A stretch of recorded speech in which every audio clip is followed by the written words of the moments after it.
Like Okay, so in the last class we have discussed a string. So a string, a string is nothing but a sequence of characters enclosed in double quotations. So so what we have discussed, string is immutable. So string is immutable. Immutable means once we create a string object, so it will not going to be destroyed. Okay, so if we try to update the string as well, so it will be creating a new string. So that's what we have discussed, and we have seen some of the methods of the string as well. Okay, so we have seen the concat method, we have seen contains of method, we have seen copy value of method, copy value of method, last index of method, we have seen, and we have seen the matches method, and we have seen the format method, we have seen substring as well. So we have seen overload version of substring as well, which will be taking the two parameters. So we have seen all these things in the last class, and let's see the string buffer actually. So let's see the string buffer. So what is exactly string buffer? So string buffer is a mutable, where string is immutable, right? Mutable in the sense it will be changed actually. Okay. So once we, mutable means once we declare or initialize some value, once we create an object of string buffer, the content will be changed. Okay. So when string buffer class is used, so when we have to use string buffer class, so when we have to make a lot of modifications, right? Mutable in the sense, so you can do a modification in number of times. So when we have to make lot of modifications, then we should go for like string buffer. So here string buffer is thread safe. String buffer is thread safe. What do you meaning of thread safe? Thread safe is nothing but multiple threads cannot access the string buffer object simultaneously. So multiple threads cannot access the string buffer object simultaneously. Yeah, similarly, at a time we can say that in simple terms at a time. So multiple threads cannot access the string buffer object at a time, which means that once if a one particular thread is using the string buffer object, let's say I'm using the one thread one is using string buffer object, and thread 2 should wait. If thread 2 wants to perform some operation on string buffer object, so thread 2 should wait until thread 1 finishes its execution. Okay, finishes until it should wait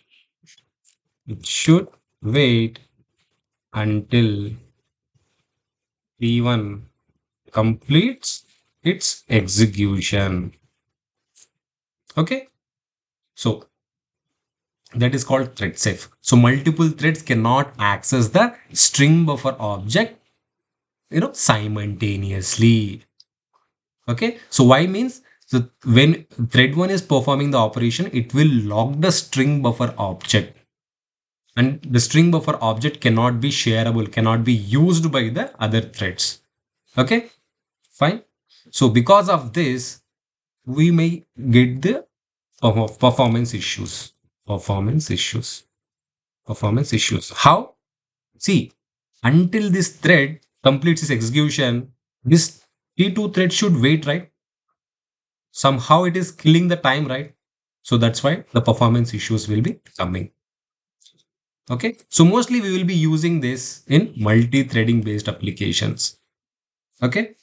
So So what are the constructors we have in string buffer class? In string also we have the constructors. In string buffer also we have the constructors. So we have four constructors in string buffer. Let's see the constructors of the string buffers. So I have told you what is the meaning of the constructor. Okay. So even we will be discussing this constructor topic in next couple of minutes. Okay, fine then. So what are the constructors we have? So string buffer, it's a default constructor, and string buffer, which will be taking the string as a parameter, which will be taking the string as a parameter, and we have string buffer with by taking the size as a parameter, like what would be the size of the string buffer, or based on the size will be creating the indexes. And here we have string buffer of character array. Here we'll be converting this character array to a string buffer option, a string. Okay, so let's discuss one by one the constructor. So this constructor, the constructor, the constructor one is used to create a string buffer object. It is an empty string buffer constructor, so it doesn't have any parameters, right? Okay, so here the constructor 2 is taking the string as a parameter. Okay, and it will be taking the string as a parameter, and it will perform the operations on this string. And we have string buffer which will be taking the size as a parameter. So it will what it will do is it creates an empty string and takes the integer arguments to set the capacity of the object. Okay, uh, so for that only we will be using this string buffer. And of course you know all this, the character array, we will be converting the character array to a string buffer object. Okay, so we have some of the methods as well in string buffer. So we have like append method in string we have the concat method, right? In the same in string buffer we have append method. So append method will be concatenating the two strings. Okay, like same as concat method.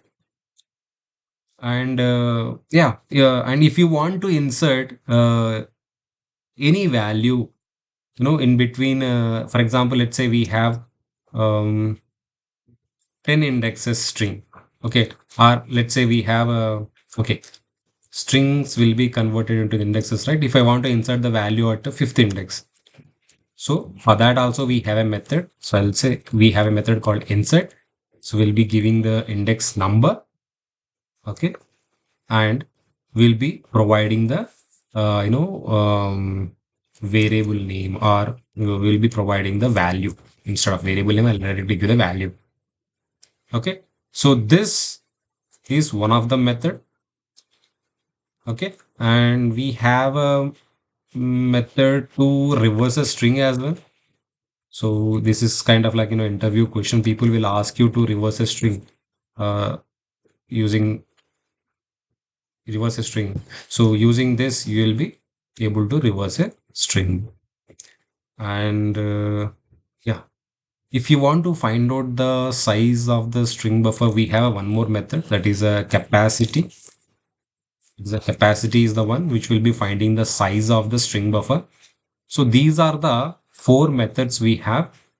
Okay, these are the four methods we have in a string buffer. So what is string buffer? Let's recap what we have discussed. What is string buffer? String buffer is mutable. Mutable means once we create an object of string buffer, so we can easily perform modifications on that object. Okay. So when we have to use string buffer, when we have to do a lot of modifications, then we can use string buffer. So string buffer is what? It is thread safe. Multiple threads cannot access the string buffer object at a time. Okay, so I have given an example as well. Okay, so we have seen the constructors of string buffer and we have seen the methods of the string buffer as well.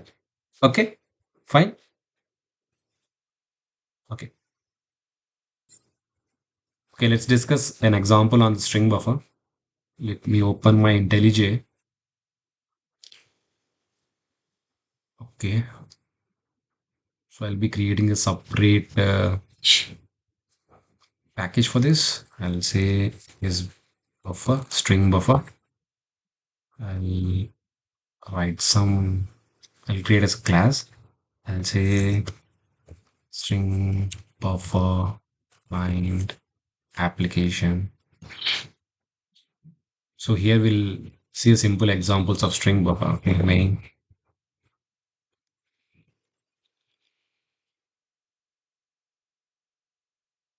Okay, let's create an object of string buffer. String buffer esp equals to string buffer. Okay, I have used default string. What I'll do is now um, I'll uh, I'll find the capacity of the string buffer. You will find out what would be the capacity of the string buffer, how many values it can store. So I'll give a message something like this: capacity of string buffer. Okay,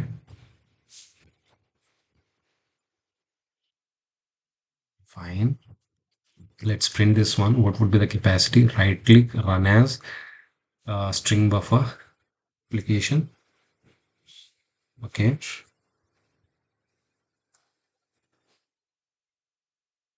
What is the response? We got it.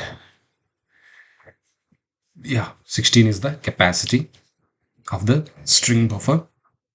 Okay. If we declare, like, let's say, if we declare the capacity as 10, so let's say what it will store. We have a method called string buffer of size, right? Right. So we will be using this method. We'll declare the capacity at 10 or 20. I'll give. Otherwise, 15. I'll give string buffer sb1 equals to new string buffer. I'll give the capacity as 15. So now st and I'll write capacity of string buffer is sb1 plus capacity. Okay, I have written in quotations. I don't need to write it. I have to come back and concatenate it. Capacity. Okay, so let's run this one. Run as string buffer client app. So what would be the capacity now? 15. It should print. See, it is printing the capacity of string buffer is 15. Okay. So let's say, let me give uh, a string. Okay. I'll give the string as S1 and I'll say, hello everyone. Welcome to Java programming. Okay. So I'll give this string to the string buffer constructor. So I'll check the capacity of the string buffer then. So string buffer sb2 equals to new string buffer. So we have a overloaded version of a string buffer constructor, right? So we'll be giving the string as a parameter. So now I'm expecting it to return the capacity. Just copy this one. Just lazy in writing. So capacity of string buffer is sb2 dot capacity. So now what would be the size of this s1? So it will return that capacity. Let's see, run as.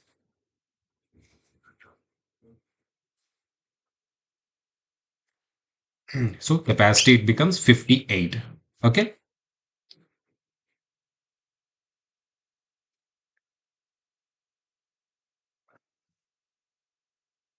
Okay. So let's see one more. We have a constructor, right? Char array. Char array. Ch. I'll write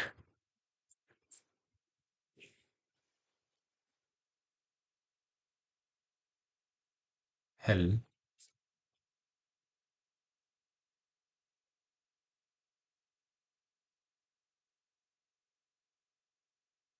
Mhm.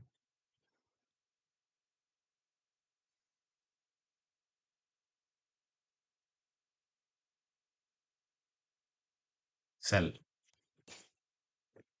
Okay, so I want to convert this into the string buffer and I want to check the capacity of it. Okay, so let's say string buffer sp3 equals to new string buffer. Okay, so here I'll write ch. Okay, ch dot Why it is saying what is the problem? Cannot resolve the constructor arguments. Okay, you have to use toString. Okay, fine. So let's check the capacity whether it will return the capacity or not, or it will throw as an exit. So it should return the capacity. Let's format the code.